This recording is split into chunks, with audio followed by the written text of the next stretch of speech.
قبر کے اندر عذاب ہوتا ہے یا نہیں ہوتا؟ اگر ہوتا ہے اس کا کیا ثبوت ہے، نہیں ہوتا اس کا کیا ثبوت ہے؟ بھئی میں کوئی لمبی چوڑی بات نہیں کروں گا، صرف ایک حدیث آپ کے سامنے رکھوں گا۔ اس حدیث کو سننے کے بعد آپ نے خود سوچنا ہے کہ قبر کے اندر عذاب ہوتا ہے یا نہیں ہوتا۔ میرے نبی کریم صلی اللہ علیہ وسلم ایک دفعہ قبرستان سے گزر رہے تھے، وہاں کھڑے ہو گئے تو وہاں پر دو قبریں تھیں، تو آپ نے صحابہ سے فرمایا انہما یعذبان، ان دو قبر والوں کو عذاب ہو رہا ہے۔ تو مجھے یہ بتاؤ کہ حضور زمین پہ کھڑے تھے یا کہیں سمندر آسمان میں کھڑے تھے؟ حضور زمین والے قبر پر کھڑے ہوئے تھے نا، اور اللہ نے حضور کو یہ بھی علم دیا کہ ان کو عذاب کیوں ہو رہا ہے، کس وجہ سے ہو رہا ہے۔ تو میرے نبی نے فرمایا ایک کو تو عذاب اس لیے ہو رہا ہے کہ لا یستمطر من البول، کہ یہ پیشاب کے قطروں سے نہیں بچتا تھا، پڑ گئے تو پڑ گئے، خیال نہ کیا۔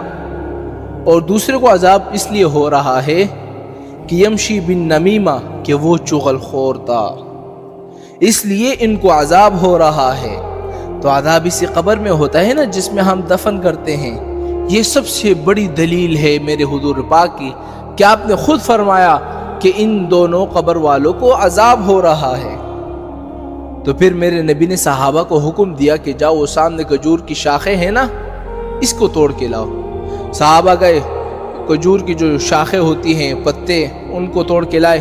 حضور نے بیچ سے یوں چیرا اور ایک کو اس قبر پر لگا دیا، دوسرے کو اس قبر پر لگا دیا، اور فرمایا کہ جب تک یہ تر و تازہ ہے، ہر چیز اللہ کا ذکر کرتی ہے تو یہ بھی اللہ کا ذکر کرے گی، شاید ان کے عذاب میں کوئی تخفیف ہو جائے، کوئی آسانی پیدا ہو جائے۔ لیکن یہ جو ہماری برادری ہے نا، اللہ اکبر، اللہ ان سب کو ہدایت دے۔ انہوں نے ان حدیث کو سامنے رکھ کر پول لگا دیے ہیں کہ بھئی اگر حضور نے کھجور کی شاخیں لگائی ہے تو ہم اپنے مردوں کے اوپر پھول ڈالتے ہیں، بچاتے ہیں، تمہیں کیا تکلیف ہوتی ہے؟ یعنی وہ یہ سمجھتے کہ معنی یہ ہے کہ ہر چیز اللہ کا ذکر کرتی ہے تو یہ پھول بھی تو اللہ کا ذکر کرتے ہیں نا، اس لیے ہم مردے کے اوپر پھول ڈالتے یا بچاتے ہیں۔ ارے میرے بھائی مجھے یہ بتاؤ کہ حضور نے وہ شاخیں کیوں لگائی تھی؟ حضور نے فرمایا کہ انہما یعذبان، ان دو قبر والوں کو عذاب ہو رہا ہے۔ تو مجھے یہ بتاؤ کہ تم لوگ جس مردے پر پھول ڈالتے یا بچاتے ہو، کیا تم لوگوں کو بھی یہ پتہ ہوتا ہے کہ ان کو عذاب ہو رہا ہے؟